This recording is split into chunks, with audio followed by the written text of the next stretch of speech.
ওলাইছে 30 ডালতকৈও অধিক সাপ। এই দৃশ্য দেখি আতংকিত হৈ পৰিছে গৃহস্থ। কলিয়াবৰত এই ঘটনা সংঘটিত হৈছে। আমি এই দৃশ্য আপোনালোকক দেখুৱাইছো। কলিয়াবৰৰ বাথৰুমৰ ভিতৰত 30 ডালতকৈ অধিক সাপ ওলাইছে। আৰু এই দৃশ্য চাওক, এই দৃশ্য হৈছে কলিয়াবৰৰ। এবাৰ সাপক লৈ আতংক সৃষ্টি হৈছে কলিয়াবৰত। কণীৰ ফটোটোহে আছে।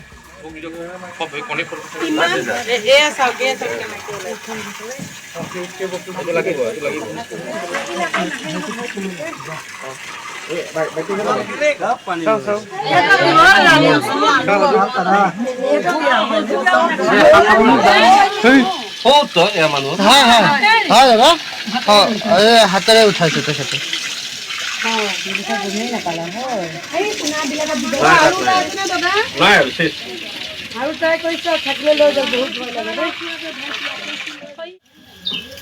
আৰু এই দৃশ্য দেখুৱাইছো। এইবাৰ কলিয়াবৰত সাপক লৈ সৃষ্টি হৈছে আতংকৰ। কলিয়াবৰৰ এঘৰত বাথৰুমৰ ভিতৰত ওলাইছে এনেদৰেই 30 ডালতকৈ অধিক সাপৰ পোৱালি।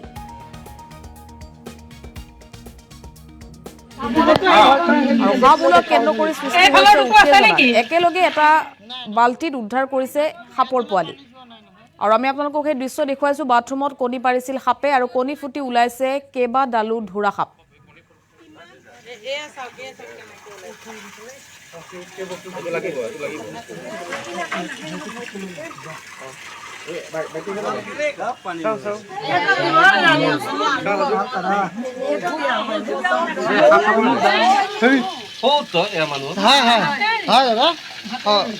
হাতেৰে উঠাইছে তেখেতে।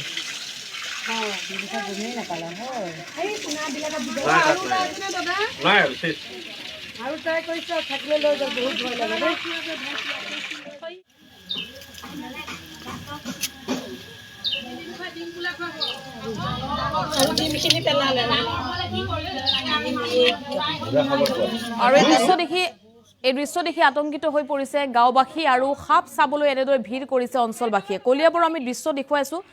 বাথৰুমৰ ভিতৰৰ পৰা এনেদৰে 30 ডালতকৈ অধিক সাপ উদ্ধাৰ কৰা হৈছে।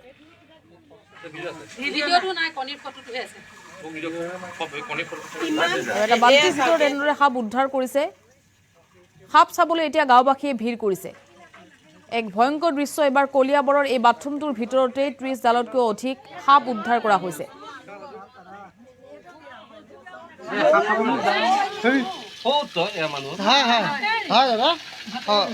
হাতেৰে উঠাইছে তেখেতে।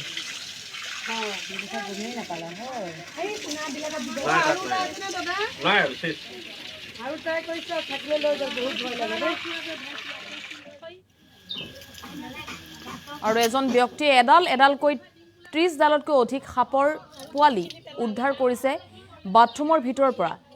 আৰু সাপেই বাথৰুমটোত কণী পাৰিছিল আৰু তাৰ পাছতে কণী ফুটি ওলাইছে 30 ডালতকৈ অধিক সাপ।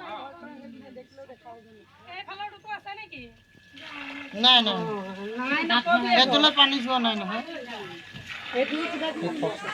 ভিডিঅ'টো নাই, কণীৰ ফটোটোহে আছে।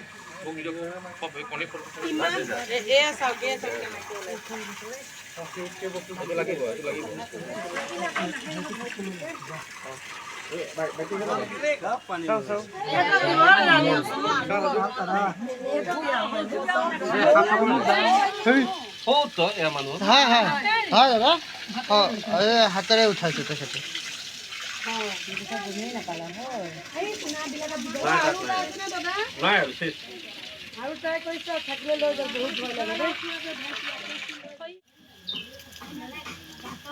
ওপৰৰ দৃশ্য দেখুৱাইছো। বাথৰুমৰ ভিতৰত 30 ডালতকৈ অধিক সাপৰ পোৱালি উদ্ধাৰ কৰা হৈছে।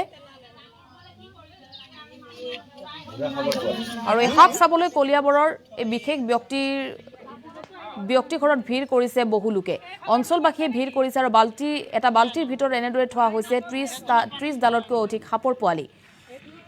এটা বাথৰুমত সাপে কণী পাৰিছিল আৰু কণী ফুটি এনেদৰে 30 ডালতকৈ অধিক সাপৰ পোৱালি জগিছে। আৰু তাৰ পাছতে বাল্টিৰ ভিতৰত এনেদৰে সাপৰ পোৱালি উদ্ধাৰ কৰিছে স্থানীয় লোকে।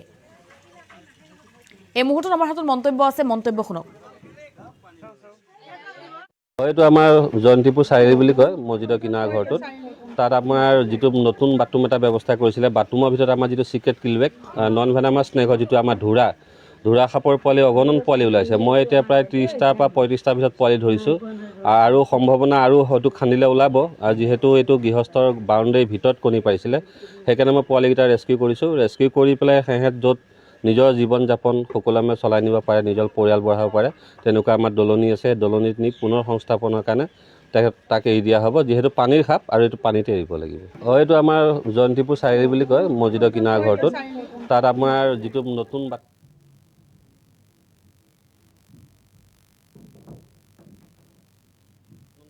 নাই কণীৰ ফটোটোহে আছে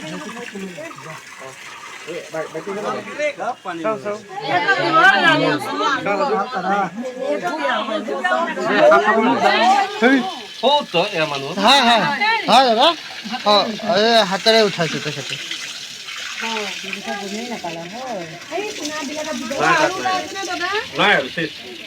আৰু ট্ৰাই কৰিছে থাকিলে লৈ যাব, বহুত ভয় লাগে দেই।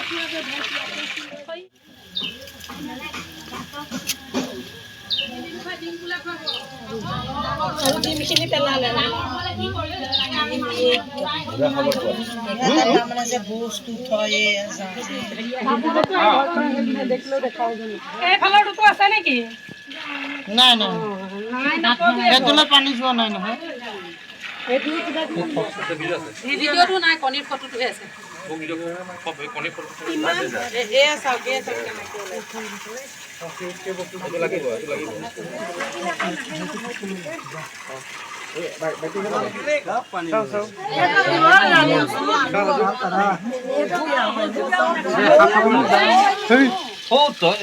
হয় হয় হয় দাদা, হাতেৰে উঠাইছোঁ তেখেতে।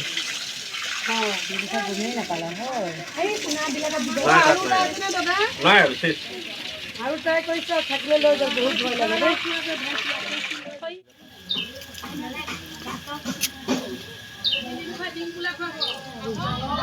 ডিমখিনি পেলালে তাৰমানে যে বস্তু থয় এইফালৰটোতো আছে নেকি? নাই নাই, সেইটোলৈ পানী যোৱা নাই নহয়। ভিডিঅ'টো নাই, কণীৰ ফটোটোহে আছে।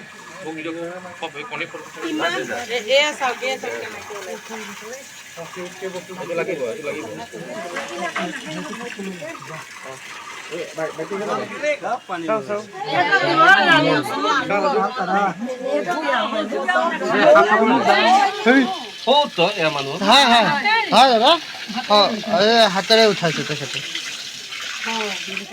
নিজৰ জীৱন যাপন সুকলমে চলাই নিব পাৰে, নিজৰ পৰিয়াল বঢ়াব পাৰে, তেনেকুৱা আমাৰ দলনি আছে। দলনিত নি পুনৰ সংস্থাপনৰ কাৰণে তাক এৰি দিয়া হ'ব, যিহেতু পানীৰ সাপ আৰু